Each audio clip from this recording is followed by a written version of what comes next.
नमस्कार दोस्तों, स्वागत है आपका हमारे YouTube चैनल जीके ट्रैकर पे। देखिए फ्रेंड्स, कल से हमने एक नई सीरीज शुरू करी थी जिसमें हम लुसेंट एमसीक्यूज़ के प्रैक्टिस सेट को लगाते हैं और ये सीरीज़ हमारी डेली चलेगी, जिसमें मैं आपके लिए लुसेंट एमसीक्यूज़ के जो इंपॉर्टेंट क्वेश्चंस हैं उनका एक सेट बनाऊंगा और यहाँ पे हम उनकी प्रैक्टिस करेंगे विद एक्स्ट्रा फैक्ट के साथ।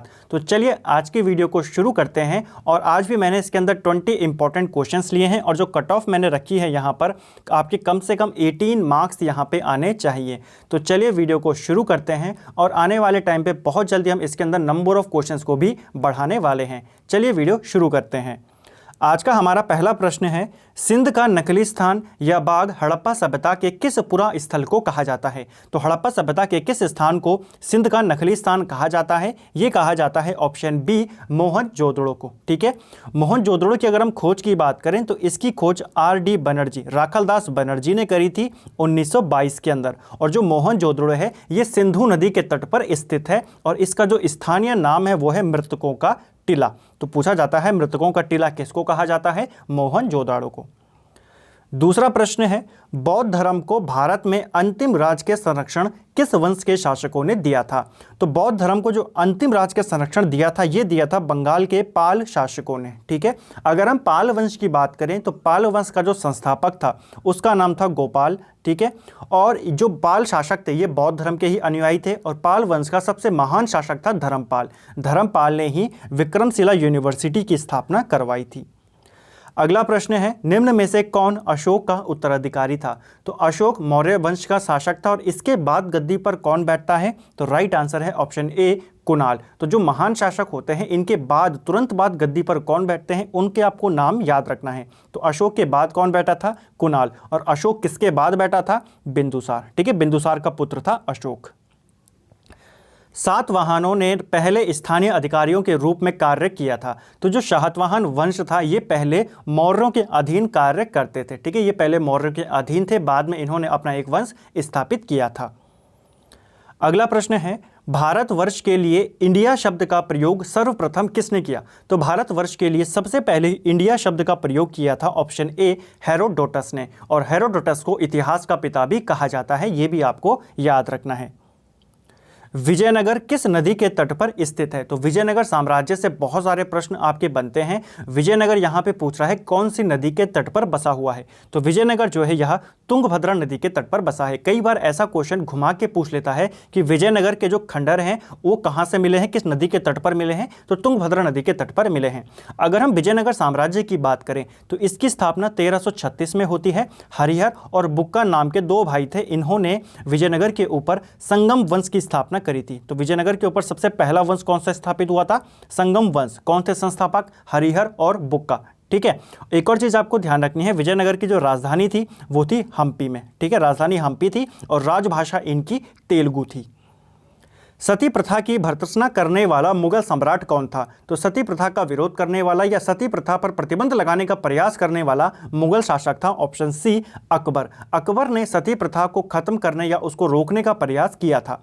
भारत में सती प्रथा जो प्रतिबंधित की गई ये की गई 1829 में। उस समय जो भारत का गवर्नर जनरल था विलियम बेंटिक, तो विलियम बेंटिक के द्वारा भारत में सती प्रथा के ऊपर प्रतिबंध लगाया गया। और उसके अंदर किसके प्रयासों से लगाया गया? तो राजा राम मोहन राय। ठीक है, दोनों नाम आपको याद रखने हैं। किसके प्रयासों से लगाया गया? राजा राम मोहन राय। लगवाया किसने? William Bentinck. विलियम बेंटिक ने कानून बनाया 1829 में और उस कानून की धारा 17 के तहत, ठीक है, धारा 17 के तहत सती प्रथा को अवैध घोषित किया गया। ठीक है, महाराष्ट्र में गणपति उत्सव प्रारंभ करने का श्रेय किसको जाता है? तो महाराष्ट्र के अंदर जो गणपति उत्सव शुरू किया गया था ये बाल गंगाधर तिलक के द्वारा शुरू किया गया था 1893 के अंदर। ठीक है, और बाल गंगाधर तिलक ने एक और उत्सव वहां पर शुरू किया था, शिवाजी उत्सव। तो शिवाजी उत्सव की शुरुआत भी इन्होंने करी थी 1895 के अंदर। ठीक है, 95 करना इसको।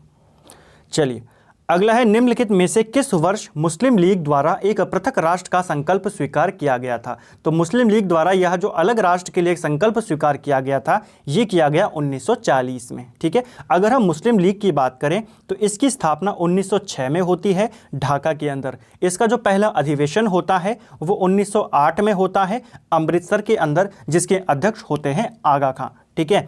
और मुस्लिम लीग का संविधान कब बनाया जाता है? तो 1907 में मुस्लिम लीग का संविधान बनाया जाता है कराची के अंदर, ये आपको याद रखना है। संस्थापक कौन थे मुस्लिम लीग के? तो आगा खां और सलीमुल्लाह खां, ये इसके संस्थापक थे। अगला है 1927 की बटलर कमेटी का उद्देश्य क्या था? तो एक बटलर कमेटी का गठन किया गया था 1927 में, और इसका जो मुख्य उद्देश्य था वो ये था, भारतीय सरकार और देसी राज्यों के बीच संबंधों को सुधारना, ठीक है, या इनके बीच जो संबंध है इनको कैसे और अच्छे से बनाया जाए, उसकी जांच के लिए आया था बटलर कमेटी। कई बार ये एग्जाम में पूछा गया है।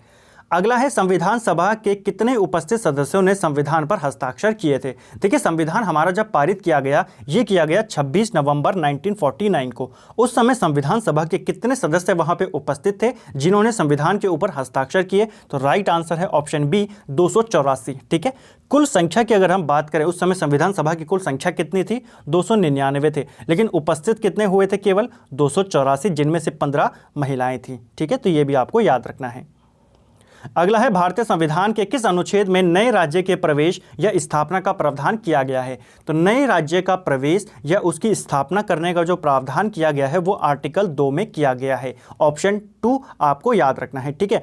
ऑप्शन 1 जो आर्टिकल 1 है वो हमें ये बताता है कि भारत क्या होगा? राज्यों का एक संघ होगा, ठीक है। जो आर्टिकल 3 है इसके तहत भी नए राज्यों का गठन किया जाता है, लेकिन नए राज्यों का गठन किया जाता है किसी राज्य की सीमा में परिवर्तन करके, ठीक है। राज्यों की सीमा में परिवर्तन करके नए राज्य का गठन करना हो या सीमा में परिवर्तन करना हो, वो आर्टिकल 3 करता है। लेकिन अगर नए राज्य की प्रवेश, यानी कि भारत अगर किसी देश के अधिकार, किसी देश के कुछ क्षेत्र पर अधिकार कर दे और नए राज्य का गठन करना चाहे भारत के अंदर, तो आर्टिकल 2 के तहत किया जाएगा, ठीक है। लेकिन अपने ही देश के अंदर अगर कुछ राज्यों की सीमा में परिवर्तन करके नए राज्य का गठन करना हो तो वो आर्टिकल 3 के तहत किया जाएगा, ठीक है। तो यहां पर पूछा गया था नए राज्यों का प्रवेश, तो आर्टिकल 2 हमारा राइट आंसर है। भारतीय संसद के ऊपरी सदन को क्या कहा जाता है? बहुत ही आसान क्वेश्चन है। ऊपरी सदन को कहा जाता है राज्यसभा। राज्यसभा की जो संरचना है कौन से आर्टिकल के तहत है? तो आर्टिकल 80 राज्यसभा के बारे में बताता है। इसके अंदर अगर हम कुल सदस्यों की बात करें तो राज्यसभा में वर्तमान में 245 सदस्य हैं, जिनमें से 243 जो हैं ये चुने जाते हैं और 12 सदस्यों का मनोनयन होता है, ठीक है। मनोनयन जो ये पद्धति है, यानी कि 12 सदस्यों को जो राष्ट्रपति द्वारा कला के क्षेत्र से अलग अलग क्षेत्रों से मनोनीत किया जाता है, ये प्रोसेस जो है ये कहाँ से ली गई है, किस देश के संविधान से ली गई है, कमेंट करके आप बताएंगे, ठीक है। एक और चीज़ राज्यसभा के बारे में पूछी जाती है, इसके जो सदस्य होते हैं 1/3 सदस्य ये हर 2 साल बाद रिटायर हो जाते हैं। भारत में शून्यकाल कब शुरू किया गया था? तो प्रश्नकाल के बाद का जो काल होता है उसी को शून्यकाल कहा जाता है, और भारत में ये 1962 में शुरू किया गया था, और बहुत बार अलग अलग एग्जाम के अंदर ये पूछा जा चुका है। शहरी क्षेत्रों में आमतौर पर किस प्रकार की बेरोजगारी दिखाई देती है? तो शहरी क्षेत्रों में जो बेरोजगारी दिखाई देती है उसे हम शिक्षित बेरोजगारी कहते हैं। सामान व सेवा कर यानी कि GST, goods and service tax, लागू करने वाला पहला देश कौन था? बहुत बार ये क्वेश्चन रिपीट हुआ है और बहुत ही आसान क्वेश्चन है। फ्रांस। फ्रांस दुनिया का पहला देश था जिसने अपने यहाँ पे जीएसटी को लागू किया था 1954 में। अगर हम भारत की बात करें तो भारत ने जीएसटी को 2017 1 जुलाई को लागू किया था। कौन सा खगोलीय पिंड रात की रानी कहलाता है? तो किस खगोलीय पिंड को रात की रानी कहा जाता है? तो राइट आंसर है ऑप्शन ए, चंद्रमा को। कुल अक्षांश रेखाओं की संख्या कितनी है? देखिए, अक्षांश रेखाएं क्या होती हैं? जो हमारी पृथ्वी होती है और ये हमारा इक्वेटर होता है, तो जो इसके पैरेलल में ऐसी लाइनें खींची जाती हैं इन्हीं को हम अक्षांश रेखाएं कहते हैं, ठीक है। पूर्व से पश्चिम की ओर जो रेखाएं खींची जाती हैं वो अक्षांश रेखाएं होती हैं, और जो उत्तर से दक्षिण की ओर खींची जाती हैं वो हमारी देशांतर रेखाएं होती हैं। आप इसको ऐसे भी याद रख सकते हो। देखिए, अक्षांश रेखाओं को हिंदी में, इंग्लिश में कहते हैं लैटिट्यूड। तो जो लेटी हुई रेखाएं होती हैं इन्हीं ही हम लैटिट्यूड कहते हैं। इनकी कुल संख्या कितनी होती है? तो इनकी कुल संख्या होती है 179, क्योंकि जो बीच वाली अक्षांश रेखा है ये दोनों के लिए एक ही मानी जाती है, ठीक है। और इसी को हम कहते हैं 0 डिग्री इक्वेटर या 0 अक्षांश, जो हमारी भूमध्य रेखा होती है उसी को कहा जाता है, ठीक है। तो पूछा जाता है भूमध्य रेखा को क्या कहा जाता है? तो 0 डिग्री अक्षांश रेखा वही हमारी भूमध्य रेखा होती है। कुल संख्या कितनी है अक्षांशों की? 179 है, और 2 अक्षांशों के बीच की दूरी कितनी होती है? लगभग 111 किलोमीटर होती है। अगला है एंजल जलप्रपात किस नदी पर स्थित है? तो जो एंजल जलप्रपात है यह है स्थित कैरोनी नदी पर, ठीक है। अगर पूछा जाएगा कहाँ पर है, कैरोनी नदी के ऊपर है। विश्व का सबसे ऊंचा जलप्रपात है कैरोनी नदी पर। देश पूछा जाएगा तो वेनेजुएला में ये स्थित है।